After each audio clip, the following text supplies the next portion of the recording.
नमस्कार, future express में आप सभी का स्वागत है। मैं हूं सुमित। हफ्ते का पहला कारोबारी सत्र और भारतीय बाजारों में जो शुक्रवार को मेजर सेल ऑफ था, उसके बाद अभी भी एक उतार चढ़ाव के बीच कामकाज होता हुआ दिखाई पड़ रहा है। इंडेक्स स्पेसिफिक जो है इन मार्केट्स के अंदर आपको जरूर एक पॉजिटिव साइड का मूव या फिर फ्लैटिश साइड का मूव दिखाई पड़ेगा, लेकिन हाँ, जो स्टॉक स्पेसिफिक स्टोरीज है वो काफ़ी ज़्यादा है। स्पेशली अदानी ग्रुप, काफ़ी ज़्यादा वोलेटिलिटी यहाँ पर फर्स्ट हाफ के अंदर हम इसमें ऑलरेडी देख चुके हैं।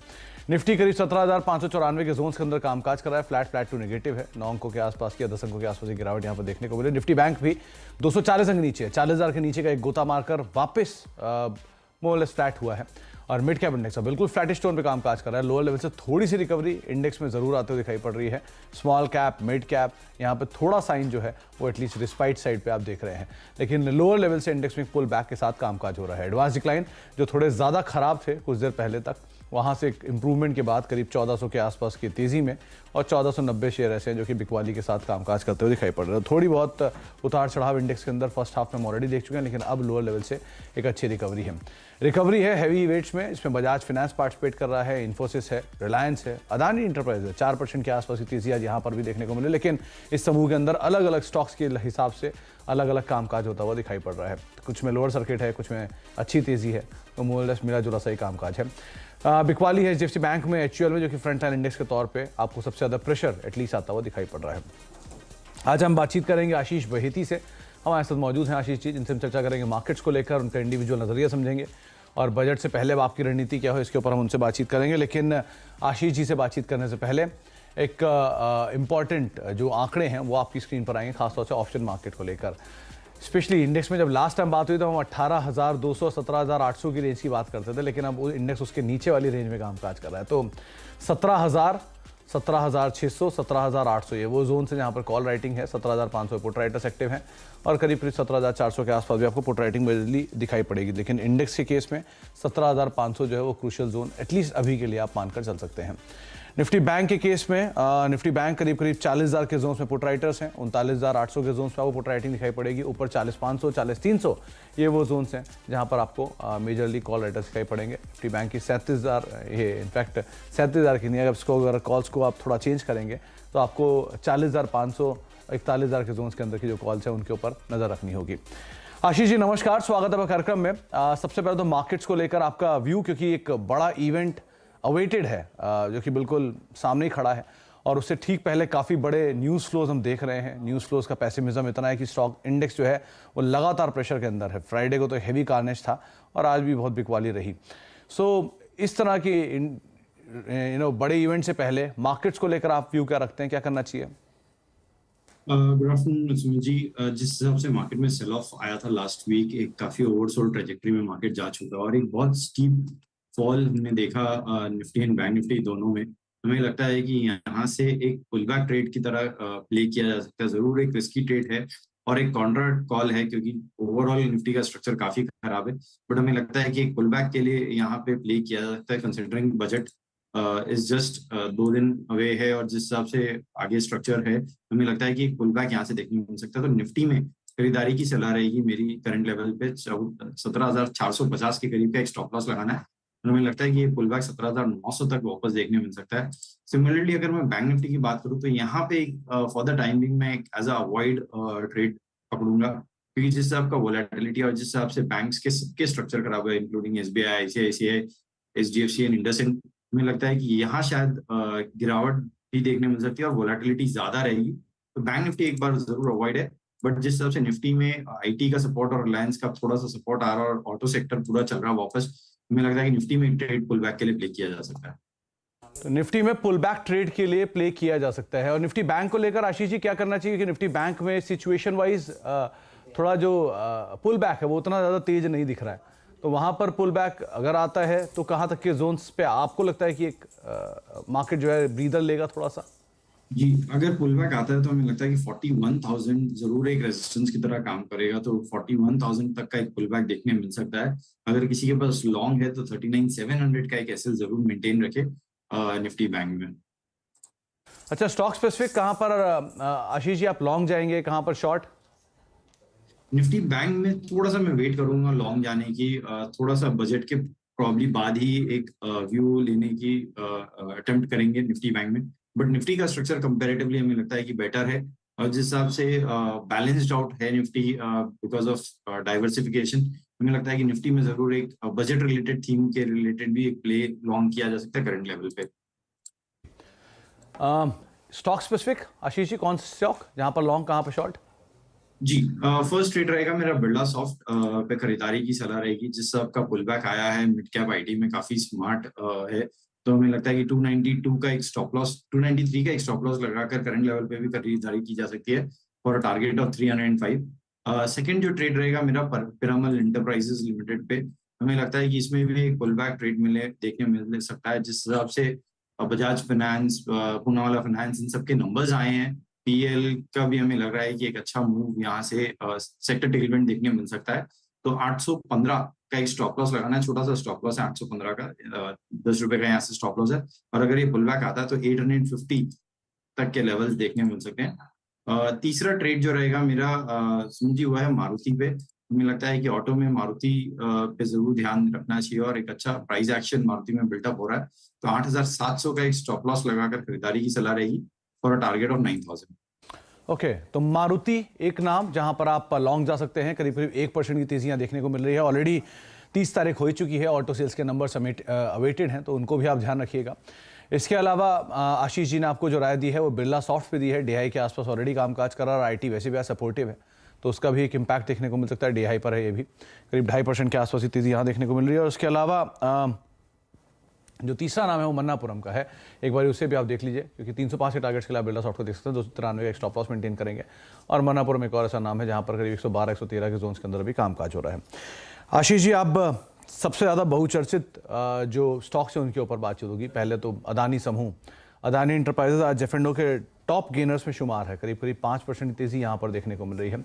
लेकिन अदानी पोर्ट में हायर लेवल से तेज़ बिकवाली आ चुकी है और वो बिल्कुल फ्लैट हो चुका है। लेकिन अभी भी 2-2.5% की तेज़ी है यहाँ पर लोअर लेवल से पुल बैक के बाद। तो ये दोनों जो गेनर्स में हैं, इनमें क्या करना चाहिए? सुमित जी, अडानी इंटरप्राइजेज और अडानी पोर्ट दोनों को एक बार अवॉइड कैटेगरी में रखना चाहूंगा। बट जिस हिसाब से अगर इस ग्रुप में ही बैट लेना है तो अंबुजा सीमेंट पे जरूर ध्यान रखना चाहिए। ये आज F&O बैंड में जरूर है, लेकिन अगर कैश में किसी को डिलीवरी में लेना है तो हमें अंबुजा सीमेंट काफी एक वैल्यू बाइंग पिक दिख रहा है, क्योंकि एक रैली जो चालू हुई थी अंबुजा सीमेंट में वो करीब करीब 380 और 390 के लेवल से ही चालू हुई थी, और स्टॉक वापस उन्हीं लेवल्स पे आ चुका है जो कि ऑलमोस्ट अगस्त का लेवल था, लास्ट ईयर अगस्त का लेवल था। हमें लगता है कि यहाँ से अगर पुल बैक आया तो अंबुजा सीमेंट एक काउंटर है जिसपे जरूर ध्यान होना चाहिए। अगर अडानी पोर्ट और अगर अडानी इंटरप्राइजेज में एक ऑप्शन चूज करना रहेगा तो शायद मैं अडानी पोर्ट की तरफ ज्यादा इंक्लाइंड रहूंगा, क्योंकि एक नोन बिजनेस है, एक अंडरस्टूडेबल बिजनेस है। तो हमें लगता है कि अडानी पोर्ट में अगर किसी को लॉन्ग मतलब दोनों में से अगर चॉइस है तो अडानी पोर्ट में लॉन्ग जाने की सलाह रह सकती है। 575 का एक स्ट्रिक्ट स्टॉप लॉस इसमें भी मेंटेन करे। अडानी पोर्ट में एक फॉल भी हमने देखा कि 900 से स्टॉक स्लाइड होकर ऑलमोस्ट 500 के 600 के नीचे चला गया था, 500 के लेवल्स पे चला गया था। तो अडानी पोर्ट में एक पुल बैक जरूर प्ले किया जा सकता है 575 का एक स्टॉप लॉस लगाकर और टारगेट ऑफ 670 तक के। ओके, अदानी पोर्ट, इनफैक्ट पूरा ग्रुप का मार्केट कैप करीब करीब 10 लाख करोड़ वाइप आउट हो चुका है हायर जोन से। तो ये बहुत बड़ा ऑलरेडी इरोजन आ चुका है और उसके बाद अब ये 27% को ऑन एन एवरेज ये फॉल पूरा ग्रुप इस जनवरी के दौरान दिखा चुका है। उसके बाद अगर आपको लग रहा है तो अदानी पोर्ट और अंबुजा सीमेंट दोनों ऐसे नाम हैं जिन पे आप बाय साइड पे एटलीस्ट बेट ले सकते हैं, रिस्की बेट के तौर पे आप इन्हें देख सकते हैं। आशीष जी, एक आइडिया, मतलब आमतौर पर इसकी चर्चा नहीं करता मैं, लेकिन आज ये इंडेक्स का टॉप गेनर है, 8% की तेजी, और इंडस टावर भी उसकी तर्ज पर 8% ऊपर कामकाज कर रहा है। इस तेजी का इस्तेमाल बेचने के लिए करें, क्या करें? सुमित जी, आइडिया की जगह अगर किसी को प्ले करना है तो एक प्रॉक्सी प्ले इंडस टावर जैसे आपने बताया पे जरूर एक खरीदारी की तरफ ट्रेड बनाया जा सकता है। जिस हिसाब का मैनेजमेंट को रिलेटेड है भारतीय और वोडाफोन का, दोनों का मैनेजमेंट, इंडस टावर का एक मैनेजमेंट प्रमोटर शेयर होल्डर्स है। हमें लगता है कि इंडस टावर एक बहुत ओवरसोल्ड ट्रेजेक्टरी में और एक बहुत स्टीप फॉल हमने ऑलमोस्ट नवंबर से देख चुके हैं इस पे, जो कि 200 के लेवल से स्लाइड होकर स्टॉक 140 तक के नीचे लेवल्स दिखा दिया था। तो आज का जो डे लो है वहां पे एक स्टॉप लॉस लगाकर 137 का स्टॉप लॉस लगाकर इंडस टावर में जरूर एक पोजीशन बनाई जा सकती है for a pull back for a target of 160। Idea तो एज अ अवॉइड कैटेगरी में ही रखना चाहूंगा। इंडस टावर में प्ले कर सकते हैं पोजीशंस को। 160 के टारगेट्स के लिए, लेकिन हाँ आइडिया को आप अवॉइड कैटेगरी में ही डाल के चलिएगा। बजाज फाइनेंस एक और बढ़िया नाम और इंडेक्स का टॉप कंट्रीब्यूटर है आज। 5-5.5% की तेजी डे हाई पर ऑलरेडी ट्रेड कर रहा है, 6000 के ऊपर आ चुका है वापस। क्या करना चाहिए आज का इंट्राडे स्टॉप लॉस, आज का लो स्टॉप लॉस लेकर लॉन्ग जा सकते हैं? जी सुमित जी, बहुत अच्छा एक पुल बैक देखने मिला और यही खासियत है ब्लू चिप्स की, जिस जब वो मूव करते हैं तो वापस अपना रीगेन कर लेते हैं, लॉस्ट ग्लोरी जिसे हम बोलते हैं। जिस हिसाब का मूव देखने मिला है, हमें लगता है कि बजाज फाइनेंस में करंट लेवल पे भी खरीदारी की तरफ पोजीशन बनाई जा सकती है। एक बहुत ज्यादा स्टीप डिक्लाइन बजाज फाइनेंस के काउंटर्स में भी देखा हमने, जहाँ की आईसीआईसीआई बैंक्स और सारे बैंक्स में एक अच्छे नंबर्स और अच्छा ऑल टाइम हाई चल रहा था लास्ट मंथ तक। बजाज फाइनेंस में काफी गिरावट देखने मिली और स्टॉक 5700 तक के लेवल्स पे स्लाइड हो गया था। मुझे लगता है कि वही एक क्रूशियल लेवल है, 5800 का एक स्टॉप लॉस लगाकर इसमें तेजी तरफ पोजीशन बनाई जा सकती है करंट लेवल पे भी, और 6300 के टारगेट के लिए इसमें लॉन्ग जा सकते हैं। 6300 के टारगेट्स के लिए आप लॉन्ग जा सकते हैं बजाज फाइनेंस में। इम्पैक्ट है नंबर्स का और 5% की बढ़िया तेजी यहाँ पर आते हुए दिखाई पड़ रही है बजाज फाइनेंस के स्टॉक में। एक अच्छा मूव यहाँ पर देखने को मिल रहा है। अनवाइंडिंग वाले कुछ स्टॉक्स की अगर बात की जाए, यहाँ पर आज मेजरली अनवाइंडिंग देखने को मिल रही है, तो उसमें टाटा स्टील 2% के आसपास का डिक्लाइन, करीब 2% के आसपास ओआर रिडक्शन। यहाँ क्या करें आशीष जी? जी सुमित जी, पूरे स्टील सेक्टर में हमने देखा कि एक अच्छा मूव जनवरी के पूरे सीरीज में आया था और फरवरी सीरीज स्टार्ट होने से यहाँ पे रोलोवर्स अच्छे थे, लेकिन एक प्रेशर देखने मिल रहा है इंक्लूडिंग जेएसडब्ल्यू और जिंदल स्टील जैसे स्टॉक्स में भी। हमें लगता है कि यहाँ पे एक शॉर्टिंग पोजीशन बनाई जा सकती है, जिस हिसाब से वापस चाइना ओपन अप के बाद हांगकांग का मार्केट और चाइनीज मार्केट आज वापस डाउन थे। हमें लगता है कि थोड़ा सा प्रेशर इनमें देखने मिल सकता है, तो 121 का एक एसएल लगाकर टाटा स्टील में शॉर्ट पोजीशन बनाई जा सकती है। अगर ये 20 डेमा के नीचे आज क्लोज देता है और स्लिप होता है यहाँ से, तो 115 तक के लेवल्स इसमें देखने मिल सकते हैं। ओके, एक जेके सीमेंट को और आप जरूर ध्यान रखिएगा, करीब 3-3.5% की तेजी है। आशीष जी, इसके ऊपर मैं आपसे बात करूंगा। एक बढ़िया शॉर्ट कवरिंग कैंडिडेट दिख रहा है, 2400-2500 के जोन से पुल बैक आया इसमें, इस पर हम बात करेंगे। लेकिन उससे पहले एक बार यतिन से चर्चा कर लेते हैं। यतिन हमारे साथ आज मौजूद हैं। बजट को लेकर क्या उम्मीदें बाजार लगा रहे हैं, specially oil and gas space को लेकर क्या उम्मीदें हैं, इस पर बातचीत करने के लिए।